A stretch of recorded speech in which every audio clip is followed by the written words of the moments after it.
ChatGPT doesn't know what we're doing in the real world, just knows Yeah. what we're doing on the internet, right? Yeah. Yeah. I noticed that right Yeah. away. Thankfully, we're doing both. We're out there in the real world too, but not everyone is. Yeah, the brokerage is something I'm super excited about. Truthfully, like working with new agents, helping them get into investing. I could do 10 more projects, but the reality is like at some point it starts to be a little bit of funny money where it's like, yes, more projects, more success would be good, but you've already reached a level where it's, yeah, my needs are met. I'm happy. I got what I need here. Brace yourself for a wild ride into the unexpected. This ain't your typical success show. I'm here talking to real folks who've been through it all, skipping the fancy business talk for authentic stories. We're diving into childhood dreams, teenage escapades, and everything in between. No scripts, just the stories that truly mold success. Each episode takes you on a journey through those breakthrough moments that paved their way. No fluff, just genuine stories. So whether you're chasing dreams or just love a good story, buckle up for wisdom, laughs, and the unexpected. This is the Breakthrough Podcast, where success is a journey, not just some fancy destination. Don't miss out. Hit the subscribe button now and join our Breakthrough crew. I got some incredible stories to share, and you won't want to miss a single one. Hello, everybody. Today, I have a great guest joining me, Michael Haas. Michael is a real estate agent out of Seattle. What's great about Michael is that he's always looking for a way to get people into real estate, and he's not just teaching from the sidelines. He and his wife actually own and live in their own ADU, which is a great way to generate income and a perfect example of what he teaches. His story is about how he transitioned from a struggling artist to a successful real estate professional. He wasn't sure how to get his foot in the door, so he started getting his hands dirty.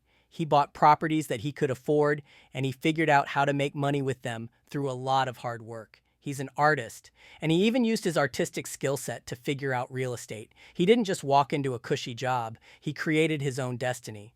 What really stands out to me is how much he loves helping newbies. He's passionate about helping people get started in real estate, and he doesn't want anyone to feel like they're bothering him when they reach out for help.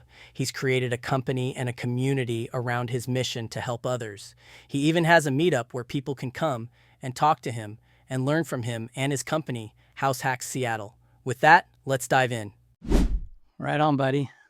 We are live. Cool.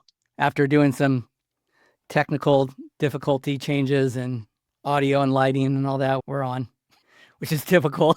Do you do a lot of podcasts? I used to do quite a few, and it's such a mixed bag. Like sometimes people are just listening to the audio and it doesn't matter. And then sometimes I see stuff get clipped up on YouTube afterwards and I go, oh shoot, I should have done a better job of you hear yourself, right? And you're like, oh yeah, it sounds pretty clear. And then they put it up on YouTube and you realize that you screwed the pooch a little bit. Yeah, it's an evolving art, I would say, in a lot of ways. Oh yeah. I was seeing a clip last week and I was like, oh, the lights look off and the background's off. And so I just sent the clip to my videographer. And she's like, it is. Yes, you got too much light on your face and the background is too lit up. I'm like, okay, let's make some adjustments. So, just so much to it. Is off going to be the new in though, Stephen? Because we've got a couple of agents in our office doing the like AI content production thing where they create an AI avatar and they're pumping out this like fake talking head style content. It's not even them. They're just feeding AI scripts and it's too clean, right? It's like clearly too clean. The lighting is too good. Their face is too smooth. I feel like some of the imperfections, as we get more AI out there, the imperfection will let people know, oh yeah, that's real Stephen, not fake Stephen. Yeah, you know what? That's a really good point. And I was watching a clip on YouTube. It was a music producer, and he was with another gentleman setting up a fake AI indie singer. And he gave the AI a little bit of a backstory on who this person was going to be, and a little background on just a little bit of like lyrics. And it created the person and the song. And then they press play, and like within 4 seconds, it had this person singing the song, and they're just like, whoa, this is really good. She sounds good. You know what I mean? Like the vocal, like, that's some really interesting things that are happening. Like, I don't know if good or bad. I think we're just going to be at awe for a little bit on what it does. And somehow it's going to revert back to how it incorporates with humans, because we're just going to nobody's going to want to listen to AI bands all the time. I don't know. Maybe I'm totally wrong. Who knows? Yeah. No, I don't think you're wrong.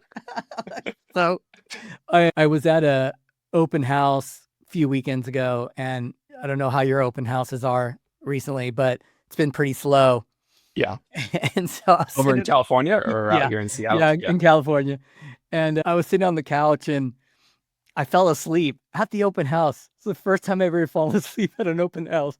And it was like the windows were open. It was like this slight breeze coming through, and I just took a nap and I felt great. But I got up and I randomly got onto ChatGPT and created an AI. I did a video on Sora, and it was a AI robot showing properties to a buyer. And I gave it the script. It was the most hilarious thing. And the scene was the door opening up, and there's the robot with the family. And I told the AI to make a point to spank the kid that's getting on the bed and messing up the bed at the house. And it did it. It was so great. I was just laughing. I'm going, oh my gosh, look where we're at. And I Yeah. called the robot Showy. It's your personal Joey. assistant, Showy. Oh, you're making me nervous now, Steven. I don't know. It's all funny. How have you been? I'm liking that shirt too, by the way. That's the best shirt that's been on this podcast by far. Thank you. Yeah. Yeah, we've got about of sunlight in Seattle where I can wear this shirt. It's not technically today. I'm expanding the window a tiny bit. Literally 6 hours. Yeah. Yeah. Yeah. Yeah. Yeah, we're doing good, man. It's funny. We're keeping busy. We're doing a big remodel at our house out in Sammamish. Got a couple of client projects going, and the real estate market feels reasonable. I think all the buyers that we're working with think that this is a buyer's market and they can throw their weight around and get crazy offers accepted. And in reality, it's just normal. And normal has been gone for so long that it doesn't feel normal anymore. That's good. That's a But good it's way to back. put it. And normal's not a bad thing. Yeah. That's true. Yeah, and I think buyers are on that. They think there's, so to speak, blood in the water, and they want to get a deal because they've been bending over backwards for sellers for so long. But I don't think a lot of sellers are at that point yet, from what experienced, like at all. Like they're still like, I'm going to entrench here. I got a lot of different options. I'll rent Yeah. it. I was already making money. If I can't get 2022 pricing, I'm not selling. Yeah. Yeah. Almost everyone, right? There's a couple of quick turns where people bought in 2021, 2022, and now for whatever reason need to sell again. Those are rough. Yeah. Yeah. Townhomes, condos are rough right now, at least Yes. where I'm at Yes, in they are Seattle. here. But the regular single family home, the sellers have a point. It's like, hey, there's not a lot of these out there. I'm going to sit tight, see Yeah. what happens. Eventually, someone's going to give me what I want. And I think they're right more often than they're wrong. That is true. And if they have exit strategies, like they really don't need to sell, they have more leverage than the buyers think. We wrote an offer on a property about a week ago. It's an investor and they're flipping like a few houses in this one little pocket of San Jose, like close to downtown. Yeah. And they listed at 1.4 and 30 days on the market. Then they did a price reduction down to 1.1, got into contract, then it fell out of contract. Then we came to the table and we wrote it like 1.3. And then they countered us at like over list the first time. And Yeah. we're like, I called up the agent. I was like, really? Like you guys, she's like, this is what the seller needs. I'm like, okay, cool. If we're still around, we'll just wait till your seller comes to terms with where the market is. And then she randomly called me like 3 days later and says, hey, I got to talk to you about something. I thought she's coming back to the table. She goes, Yeah. hey, my investor has another property, same area. Once you guys can look at it, it's in your price point. I'm like, okay. So we go look at it. I'm like, no, I wouldn't put my client in this property. And no, you're not going to sell it at that price. Like, Yeah. you guys are just absolutely off base here. So Also overpriced, but just overpriced in a different price point. yeah, just all the way across the board and bad. And you know what? They probably purchased beginning of the year, December-ish, before things started really shifting. And now they're in hard money. They're going to have to do something unless they're flush with cash and they can wait. I don't know, but Yeah, there's some backwards math that flippers use sometimes around what they need to sell it at yeah, to get the profit margin that they targeted, which may be completely disconnected from the reality, yeah, what it's yeah, worth. yeah, And some yeah, people give it a shot. yeah. And it's crazy because, yeah, good for them that they can. And I guess they can play hardball until they can't. Yeah. If most flippers are on some type of hard money, and that burns up towards the end too, because you've already drawn all that money for your construction, and you're just like, I gotta get out of this. And Yeah. you can't control the market in a lot of ways. Yeah. It's not a 50-50 chance on whether things are going to get better or worse for you as you hit that 30, 40, 50 days on market. Chances are they're getting worse, right? Like, Yeah, yeah, yeah. not always, but chances are. Definitely. How about your investors? Have you guys been running into problems with your listings that are like DADU plays or flips that they're selling off the main house and then working on their planning for the DADU? Has that been a problem? Yeah. Not too bad. We definitely have some investors that have been selling off single family rentals that aren't really development plays, and those have done pretty well because the Mhm. home buyer market's still strong. Most of the DADU plays we've listed have done decently well. I try to coach people towards underbuilding a little bit because so many people just want to put as much house on these lots as you possibly can, and you stack 3 units and there's no yard space. And I think the reality is that it's not a low inventory market, particularly for these like small condo townhome style units. Mhm. There's a lot of options. So it may actually be a better investment to underbuild and have yard space, especially if everyone else does not have yard space and to stand out. Because same thing with condos and townhomes. It's not that people aren't buying them, it's that there's so many of them that the buyer can just doodle around and keep looking and throw a couple of low balls out there and then keep looking, and they're commodities, right? They're interchangeable. So if you can bump into your own bracket where you don't feel the same as everyone else, even if you leave some money on the table, square footage Mhm. wise, it can turn out pretty well for you. And then I'm always into holding real estate when you can. It's a little harder now than it used to be. Yeah. But we have a lot of investors that are refinancing out of these projects and trying to hold them as rentals. And the appraisals are coming in great. So that works out for them. How are the appraisals coming in for the ones that have already condoized? Are they seeing like what is the percentage you see that they're getting a cut on that main house, like 10%? Usually it's about 10%. And then Okay. also, I've found that both the main house appraised value and the DADU appraised value tends to be a little higher than true market value, which I think has to do with just inventory, right? There's just a lot of these condoized properties in Seattle. It's been popular for long enough, and there's enough investors building them that there's more supply Mm-hmm. than there are buyers that want them right now. Not that it's a bloodbath and prices are dropping like crazy, but it's just not as balanced as it could be. So we're still pulling good appraised values, but especially for people in hard money, right? A lot of people are selling for under that appraised value because they're sitting 60 days on market and then they just need to take something to get out of their loan. And thankfully, usually the margins are thick enough that you're talking about making great money or good money, not ending up underwater. Yeah, you were maybe not getting the glory days when you're really Yeah. peaking it out, but Yeah. I feel like I'm going to turn this into a podcast all about what I want to hear from you because I got so many questions when you came up with some things because we've bought 5 houses in Seattle in Yeah. about a year and 3 months, and Wow. we have 11 DADUs in planning. One is getting built. And now with all these new laws that have changed, we're working with this architect firm that is really on top of what's been going on. Yeah. And I try to tell some of my partners, just because the architects say, hey, we can do X, Y, and Z, and we can do this big and that big and all these different things, that doesn't equate to a good return for us. It's like hiring a designer.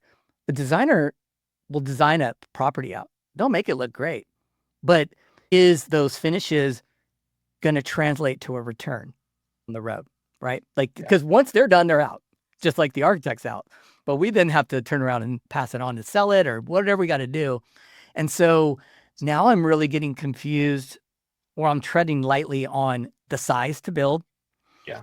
Parking is really a big one that I really focus on the project as where are the people that are going to buy going to park and where are friends and family going to park? If people are like, what kind of ease when they walk up to this mini development, what does that look like in the big? Yeah. Is DoorDash going to be able to even find the front door here, let alone find a place to idle the car and not block traffic? Like this livability stuff is big. It is. It is. And you see so much different, like in Seattle, especially. Like I was blown away when I first flew out there. I was like, I think like right around the time that we went to your meetup, we would draw neighbors. I'm like, look at what they packed on that lot. And I'm like, oh my God, there's 5 units. But then I looked them up and they're like under 800 square feet. Those ones are Yeah. not even selling. Yeah. And so that was so I'm like, okay, I got to pay attention to that. And yeah, I like to understand from you, what do you think those sweet spots are? Like when you want to, okay, we got a project right now. They came back, we're building 2 units, I would call it, the middle housing. One was at 1,800 square feet. The other was 22. And I looked at them, they fit. There's some adjustments we need to do about parking. And I said, personally, I think that this one, the 18 should be 15. And if we want to roll the dice on this other one as more of a bigger one, let's go down to 19. And I feel like that's still pushing it. The other ones I'm doing, they're like around 1,400 square feet in that range, because I know that if I ran into trouble, I could probably break even and rent it out, or some kind of play in that on that way. So I guess it really depends on where you're building, right? Yeah, it depends on where you're building. There's a lot of investors out there that aren't actively brokering for regular buyers and sellers. And I think, although that's a more sane way to run your business, because working with clients is exhausting and stressful and messes up your schedule, it does get you a little bit out of touch with what people are actually looking for in a home. Our team is all investors, but we all also like broker regular real estate transactions. And it is helpful to walk through houses with buyers and see what they call out, because it might not be exactly what we're calling out as investors as issues. Parking is huge, right? What we saw in Seattle is essentially the city lifted parking restrictions. All the developers said, that's great. Let's X all these parking spots.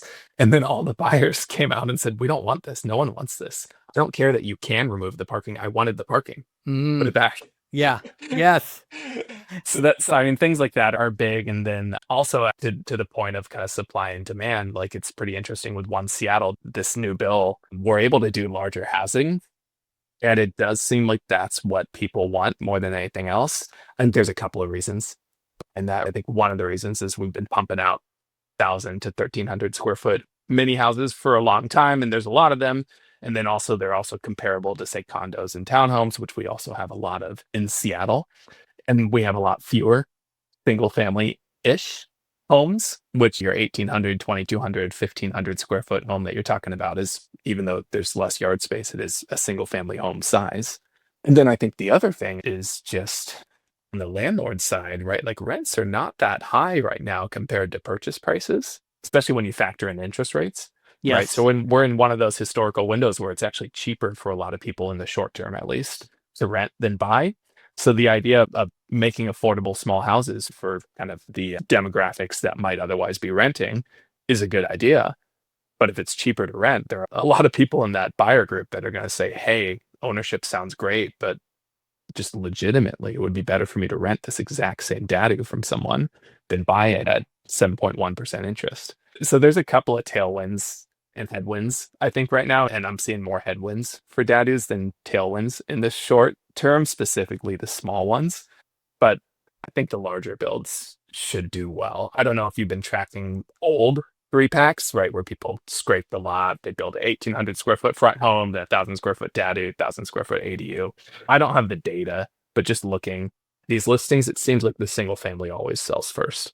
9 times out of 10, the single family's gone in 4 days, and then the other stuff slowly goes pending. So it does seem like people want the single family size more than anything. So a little bit more bigger, a little more space, a little bit more Yeah. amenities in the house, meaning like a mudroom or a small little office that you would not see in a dadu play type scenario. Yeah. Yeah. Decks too. Like a Decks. lot of these single families Yes. have decks, which I think is a nice little hack to get around the small yard space. Still have some outdoor. Yeah. Okay, we can go on this one. So we had our meeting with our architect yesterday, and we were debating the bigger unit. It was a 2,200 square feet, and I told him to get it down to about 19. I thought that was probably a smarter scenario, and that wouldn't really cause that much, wouldn't change that much. What do you think about a mudroom? We're like, yeah, we like a mudroom and a small little office space that's besides the bedrooms. Like those are the things. This one has a backyard. It's going to have a nice sized backyard. And I go, and I want some type of bifolds on the main floor from the living room to the backyard. I don't care. I'm going to spend that money on that scenario. Do I have data to back up that's a good idea? No, I don't. But I've done it here and people love it in California because especially on a beautiful day in Seattle, which are very rare on a few months out of the year.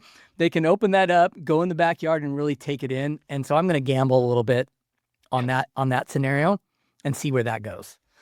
And the parking, and the parking is paramount. And then, a lot of them, they're always saying too, we put it one car. I'm like, are you telling me that families in Seattle only have one car? Is that a thing? Because it's not how it is here. Yeah, I think City of Seattle would love to think that people bike and take transit everywhere, but they just don't. They have cars. They don't.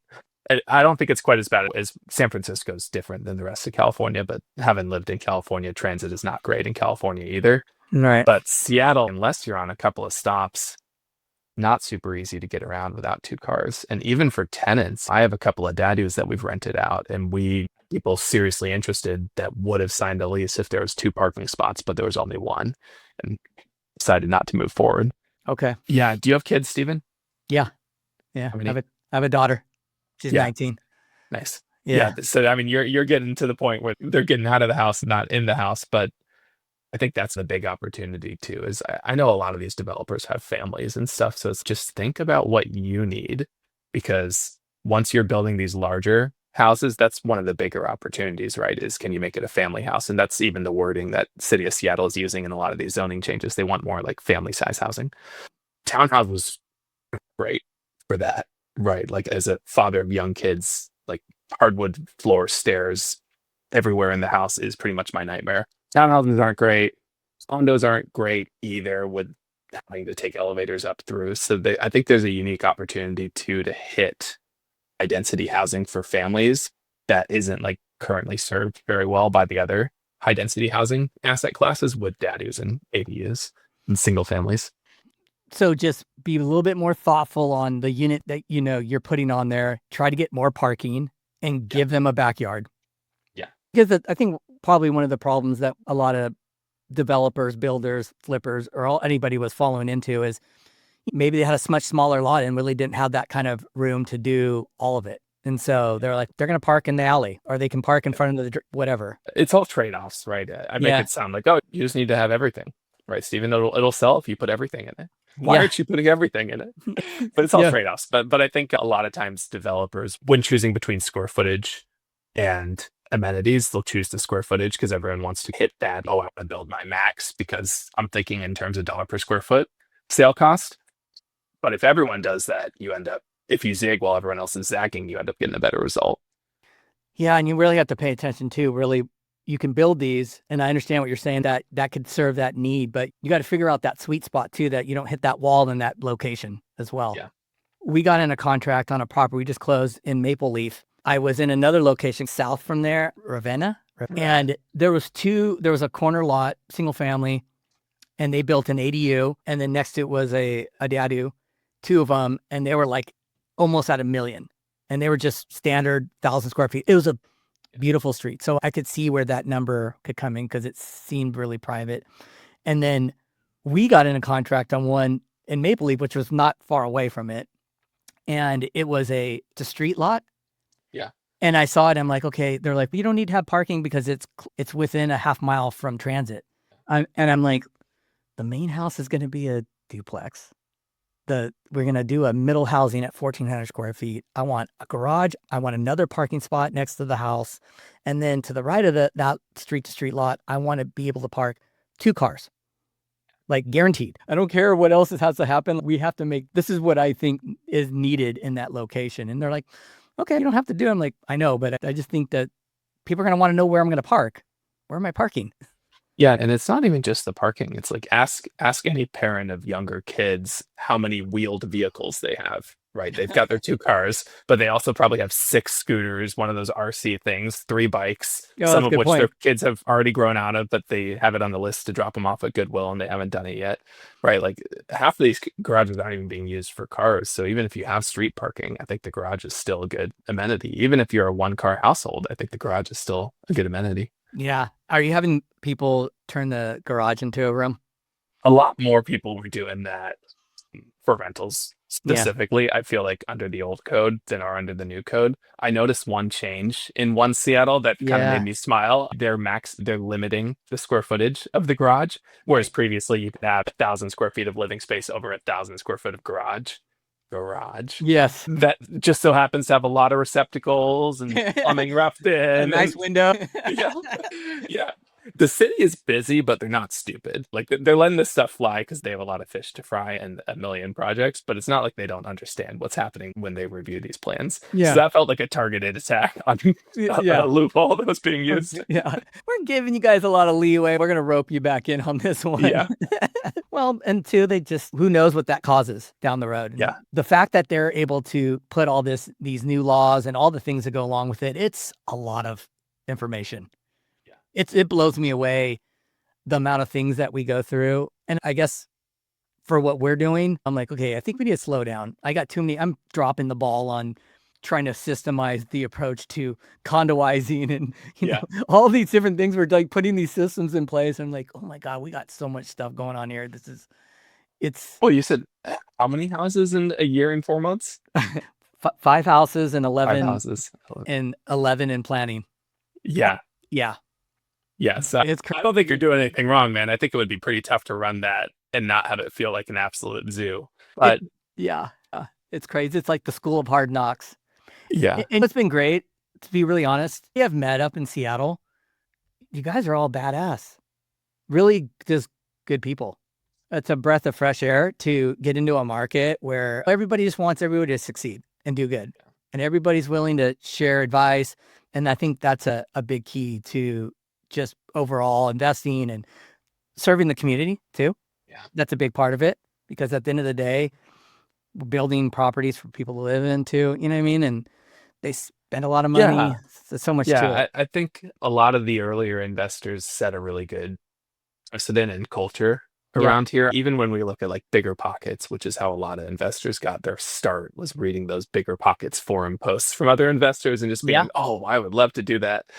Like even Bigger Pockets, a lot of the original folks were from Washington. Yes. And then It's I true. just think as new investors get started, a lot of the people they idolize are good people. So there's not like this culture of like, oh, if I want to be successful, I need to be like so and be cutthroat and leave a trail of bodies behind Yeah. me. Yeah, it's not Yeah. that vibe. It's totally true. And I think in the very beginning, when I was deep diving Seattle, like I was all over your YouTube videos. Yeah. And that's how I found out about your meetup. And so Yeah. I flew out I had a lady here she's a designer. She did one of my projects, and she's like, hey, let's go have coffee. I want to start to invest and I want to shadow you. I'm like, that's way too complicated to do. And she's like, yeah, I want to build she's all over the place. She's new, when they have a million ideas and you have to like Yeah. rope them into one. And I go, look, I am going to Seattle and I'm building out there. This is what I'm doing. You can come with me and check it out. See what you think. And I brought her out to your meetup, and she met, Oh, yeah. went to that meetup. Yeah. We hung out for a few days there, and she came back. She's like, yeah, I'm all in. I'm like, cool. Good. Because you need that. You want to be hyper focused on one thing and one thing only, because there's a lot to do when you're in different markets. So right now, as far as, are you serving more investors than buyer and sellers? We're about 50-50, maybe 60-70% investors, depending on what kind of market we're in. My life stage as a father of a 6-year-old, a 3-year-old, a 1-year-old, Wow. I lead the Cub Scout troop. Like I'm in a lot of circles, and I do enjoy, to the earlier point of, I think having boots on the ground with like real people buying real houses is helpful as a developer. I do enjoy just working with regular families or individuals trying to buy a house. And I think that although I don't want to spend 100% of my time doing that, that is a tough job. And I have a lot of Yeah. respect for realtors that don't invest in real estate. I think they're wrong. But Yeah. I think it's pretty hard. I think it's pretty hard to earn all your income just by your 1099 job. I enjoy working with regular buyers and sellers. I enjoy working with some developers and investors. One of the reasons I have such a big team is that we want to be able to work with more than I could possibly handle on my own. So we have the team of 10, and everybody's got their own investments and development projects. So we're pretty deep in that niche. But I focused a lot of attention there. I actually am not building that much right now. I have a couple of projects in permitting, and then I'm working on our, primary residence here. But compared to past years where I'd buy 3 houses in 3 months and be like running in a million different directions, we're pretty slow right now on our own development projects by design. That's okay. You can put the gas on and slow it down. That's a good approach. Else you kind of Yeah. burn out too. Yeah, one Seattle is, I feel like I'm sitting on the bench here and I'm looking at one Seattle and being like, maybe I'll get back in the game here with some of these projects because it is kind of fun to be able to do new things and mix it up a little bit. Yeah, that middle housing scenario is like just Yeah. it's so crazy. What do you like to do on the weekends? What do you like to do in Washington? Like, if you were going on like weekend little trips in Washington, where would you go? Yeah, good question. We have a travel trailer and I have a good buddy who's a pilot and has a float plane. He Cool. just came back to the area and we've been trying to figure out like what places can we go. You take the plane, I take the travel trailer, we camp out. We've only done a couple so far, but they've been a blast. So we've been trying to explore. California is the same way. It's like Totally. everybody wants to go to Italy and go on these big trips, and then you drive 2.5 hours. Sausalito, like some of the stuff just outside of San Francisco, some of the most beautiful places I've ever been in the world. But we're trying to do a lot of local stuff right now, both because it's kind of expensive and difficult to fly with 5 kids, and just because I think there's a lot here we haven't explored. And then we live on the south side of Pine Lake in Sammamish, and I love Sammamish. I'd probably get pretty bored out here if I was in the suburbs, but we're on the water, so we've got flotilla of crafts, half of which take on water and half of which float, which is Nice. another fun kind of weekend project, is Yeah, getting the that's ones cool. that don't float to float a little better.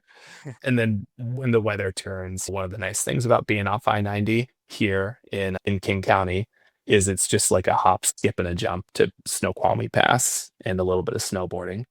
And anyone who actually snowboards and skis will tell you that the snow is garbage, but there's something special about being able to drive 40 minutes and hit a couple of rounds and then be back and not have it be a whole day. So we do a lot of that. Me and my oldest do a lot of that in the winter. Yeah, that's cool. And I think It's a Washington. special place to live, man. Yeah. Yeah. Oh, believe me, I love California. I'm not gonna say I don't. It's pretty expensive, and I could see out in Seattle just getting so further ahead quick. Yeah. Like it's just you can't do a basement build out with a dad who's like on a corner lot with an alley. They just don't. They're not here in Yeah. San Jose. You grew up in the Bay Area, right? I grew up in Cupertino. Yeah. Cupertino, yeah. Like those bedroom communities, they might have a 6,000, 7,000 square foot lot, or maybe it's on a corner, but that house sits like right in the middle of the lot. Yeah. So you can't really, you could put an RV on the side of your house and that's about it. Yeah. So we don't have those type of opportunities. And what I've done out in Seattle, I'm like, I tell my wife, I just bought that house for $830.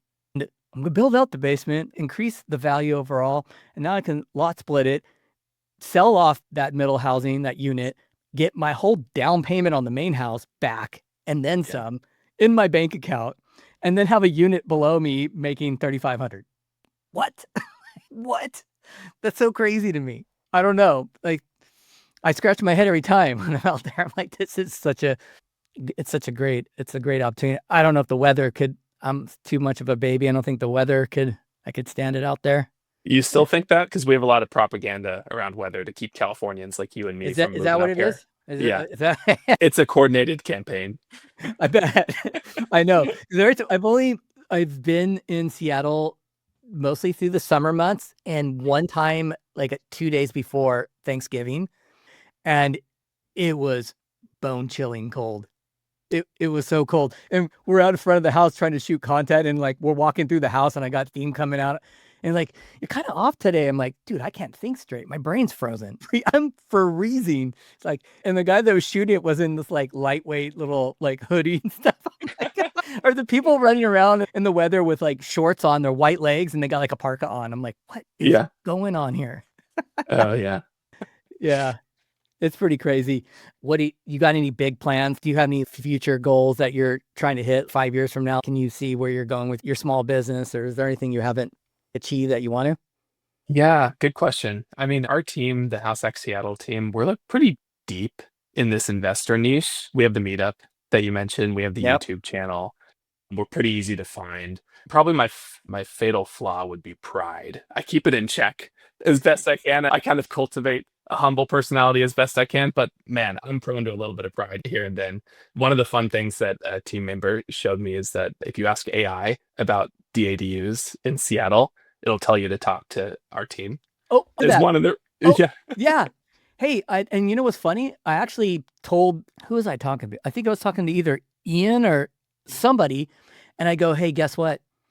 When I asked ChatGPT about DADUs and ADUs, guess who came up? And I'm like, Michael Haas was the first one. You and one other brokerage Yeah. that came up, like Oh, all yeah, over it. yeah. Who else? There's another, I'm blanking on the name. There's another company that does a lot of Dadu builds. I think the guy I'm that blanking got on the pulled name. up, they don't even do them. I pulled it from the internet too. Yeah. They had a very robust, like serious breakdown of like everything you have to Mhm. do to build a DADU. Yeah. It was like Yeah. this really like cool like workbook thing.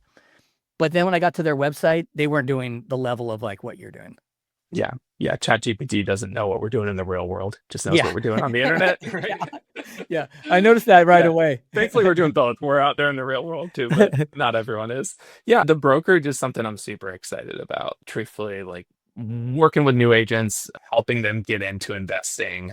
I could do 10 more projects, but the reality is like at some point it starts to be a little bit of funny money where it's like, yes, more projects, more success would be good, but you've already reached a level where it's like, yeah, my needs are met. I'm happy. I got what I need here. So I do get pretty excited about the brand spanking new investor that wants to buy their first property Totally. or a new Yeah. broker that has Yeah. done 12 deals and wants to buy their first rental property. Like that to me is exciting because it wasn't that long ago that I was there. And me and my wife Jess have been fortunate that because a couple of smart decisions and a very favorable market, it didn't take us very long to get from no idea what I'm doing to chat GPT telling people to talk to me about things, right? Yeah. Like it was a pretty quick turnaround. And I get pretty excited about helping other people that similar trajectory. As far as our personal portfolio goes, I always tell people this. We're not super actively looking for deals for our own personal portfolio, but I'm a deal dog. If something comes across my desk that I really want, I'm prone to, in a 12-hour span, go from not looking to having something under contract right away. It won't be It's the game first on. time. Threw that And right that's out part the of, window. and Honey, that's it's part of on. being a wise investor too, right? It's like even when you're not looking, like I always have the ability to buy real estate, right? I've got the lines of credit, I've got the setup. I'm ready to roll if something came up. But mostly working with the team and working with other investors, I'm pretty excited about the fact that I'm able to do a lot of that here at home. I'm at home right now. I got a couple of young kids, so also just trying to cultivate that availability because I know this window is pretty short while they're home more often than not, and pretty soon they won't want to spend time with me, That's and that's true. okay. That's But true. I'll maximize this time that I have. Yeah. And growth wise, like realistically, like I think the big opportunities out there that I see are in continuing what we started years and years ago with the house hack, the true house hack, where you're just buying like a 7-bedroom property and you're learning how to paint and do basic electrical and you got 5 roommates and you put a second kitchen in the basement and you're just like hacking it out and all of a sudden you're living for free and now you can buy another property in 18 months. Like this scrappy house hack, I think for a long time people have thought that the DADU play doesn't work for that type of investor because it's so capital intensive.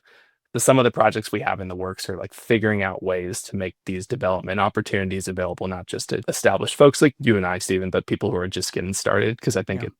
it can be wealth building even more so. That first one, the light bulb goes off, like you just said, the house hack. But it's funny that you could do a house hack, go FHA, 5% down, get in where you fit in. And once you start that process, but it's funny, you hear things online and then people like, oh yeah, like I'm going to have a bunch of roommates. Okay. If you can't buy right now, or you don't think you can down the road, but you could if you do this, would you sacrifice a little being discomfort with having some friends and family or whatever in your house that are paying your mortgage? Sometimes a lot of things are short-sighted. Yeah. And I think that's key, right? Like, I think there's some people that want there to be these amazing opportunities and they want it to be easy. And that's just not how the world works. No. Right. Like I want there to be amazing opportunities for everyone, regardless of background, socioeconomic background, how much money you have, what family you came from, whether you speak good English or whether you're just learning language for the first time. I want there to be opportunities, but I don't think they have to be easy. Like, Yeah. I think they should be hard. Like, it is hard. It's very hard. Sometimes I'm in the same boat as them, but I'm like, you can't complain. We just got to fall out. Like, it's up to us. Yeah. No, nobody's holding our hand. Yeah. Yeah. It's real estate's an interesting game in itself. It's a big puzzle. Yeah. And once you learn how it works, you have a fork in the road where you can just kind of keep it to yourself or you can share it with others. And I'm excited about people like you that have podcasts like this and have chosen to share it with others, because I know there's a lot rattling around in your head that other people could probably get some value out of. Yeah. And it's funny. I don't know when you started shooting content. I've been an agent for a very long time, but I never just couldn't get behind marketing the traditional way. It just felt very unauthentic to me. And once video started coming out where I started watching people like just doing basic teaching, 1 minute video, like it could be like how to buy your first investment property by doing this. I was like, oh, this is the way. Yeah. Because this is, I'm just sharing my experiences, whether they're good or Yeah. bad. I just share what I go through. And Yeah. it's such an opportunity to pass information around. And like you said, teaching others. I have a mentee who got in a contract on his first investment property in Tacoma, and I hooked him up with Ann Curry, and Yeah. they got in a contract. But 6 months prior, we were looking in Kansas City. That's another market that I'm in, and we were Yeah. writing offers. And I was like, you know what? I think he could do better in Washington. But I knew where his price point was and what he had for down payment. I go, I'm going to get him into Tacoma. I hooked him up with Israel Lopez for financing. Got him in Ann, and he got in a contract. And I got the text like Friday night. He's like, I'm in contract, dude. Like, you could just tell, like, the energy was there. Like, wanted to keep writing. I'm like, right on, man. Like, welcome. And it is funny. Yeah. Yesterday, he texted me back. He goes, I sent the wire. That's done. Now I'm working on this. I'm like, cool. He's like, I screwed up the wire. It was like 4 hours later. I screwed up the wire. I got to go to the bank. And he's like doing the emoji hand. And I'm like, welcome to investing. Yeah. There's going to be a lot of mistakes. Oh, yeah. Oh, yeah. So many mistakes. That's a good thing, right? You make them and then you figure out how to systemize them and not make them again, and then teach others how to not make that mistake. Yeah, I think that's one of the reasons why investors are so generous with their time and expertise, is that the people that actually have made it to a high level have had so many mistakes. And I've just cultivated this personality of, oh, I'll do it better next time. This like self-improvement, not beating themselves up, but oh, I'll do it better next time. What did I learn from this? And that comes through as as someone that's willing to share and someone that's willing to teach. Yeah. And the people that, are, screw this, I hate it. Why did this happen to me? Woe is me. They drop out after property number 2 anyway. And then they sell their stuff at fire sale to you and me because they're sick of being a landlord. Yeah. And you know what? And I totally understand that too. There's properties we have in the Midwest and I'm just like, oh God, I want to get out of this stuff so bad. You know what I mean? There's just so many, but I'm very grateful for the Midwest being out there. Before going into Seattle, I think it was all a storyline leading up to Seattle. Yeah. Like it's a very, I don't know, the whole Seattle scenario it's way more meaningful to me than just buying investment properties. Go out to Seattle in the 90s as a DJ and go to underground raves in Seattle, where these warehouses over by the stadiums were just cold warehouses where you're just like, how do people survive out here? And like, I'm sensing a theme on the cold here, Steve. Cold, yes. Yeah. But yeah, not to go deep, but I had some very dark times out in Seattle when I first went out there. And then full circle it back into Seattle's market, like with a clear mind and doing this. It's cool. And then, like I said, everybody that I've met personally have been just very generous, just overall good people. We went to your meetup. Our property manager is the lady, Brittany. Yeah. And we left that meeting and I looked at Alicia. I'm like, there's our property manager. Cool. I think they got it going on. Let's hire them. You know what I mean? Like it was like, boom, putting things in place. So yeah, I appreciate all the videos you've put out over the years. You taught me the whole Loom strategy. Oh yeah. You were doing Loom, right? If you've ever done something twice, you're an agent, right? It's man, if I get asked the same question twice, I'm just going to shoot a Loom video. And then it's just a link. I have to be careful what I send because I send ones from 2021 and it's like, look how we made 350 grand on this DADU project. I'm like, everything is still true except for the 350 grand. That doesn't happen anymore. True. The rates are a little bit higher. Yeah. Yeah. So yeah, you Loom. I'm like, Michael's using Loom. Let's try Loom. So I'm trying to shoot those videos, but it took me some time to do good at shooting the Looms with those things. It was a little tricky. Yeah, yeah. It's definitely a different audience, right? Like the quick hitter, like here's 3 reasons why so and so are a little bit more casual, but the people that'll actually watch an 18-minute Loom video of you in front of Microsoft Excel, Google Yes, Sheets, that's what you like would do, dude. You would be breaking that's down a deal. I was like, I don't know. Michael's doing this over here. I don't thousands think of I can views pull though. off this. Thousands of people are watching me just kind of Yeah, think around on Google Sheets. It's yeah, fun. yeah. It's rad. It's Our rad. people are out there. There's a lot of people like you and I. Yeah, it's cool, man. Thank you so much for jumping on today. I appreciate it. You were on the list, so I'm glad that we got it together and got you on. And I'm always willing to talk to people about pretty much anything, and all this DADU stuff is right in my wheelhouse. So I'm excited we got to do this. awesome. Where can the audience find you? The name of the real estate team is House Hack Seattle. If you ask anyone, robots included, they'll point you towards our meetup website, househackseattle.com. We're pretty active on Instagram. If you go to my Instagram, just Michael JOHAAS, Michael Joe Haas, you'll see my contact info pretty much everywhere. Always feel free to reach out to me. I'm always happy to give a second opinion on projects. And like I mentioned, I'm pretty passionate about helping newbies get started. So if you're not a bother, feel free to say hello. I'll help you if I can. Awesome. Appreciate you jumping on today. And thank you for wearing the colorful shirt today. That you won you won it. Have me again, Steven. I'll show you my whole collection. I got a lot of these. You got it. All right, buddy. You have a great day. I'll talk to you soon. You too, Steven. Thanks. Cheers. Bye. Thank you for tuning into our show, where we hope you found inspiration and gained valuable insights. If you enjoyed this conversation and want to stay updated on our latest episodes, be sure to subscribe to our podcast and share it with others who might benefit from it. We appreciate your support and look forward to bringing you more candid conversations and breakthrough moments in the future. Until next time, take care and keep exploring new ideas and strategies.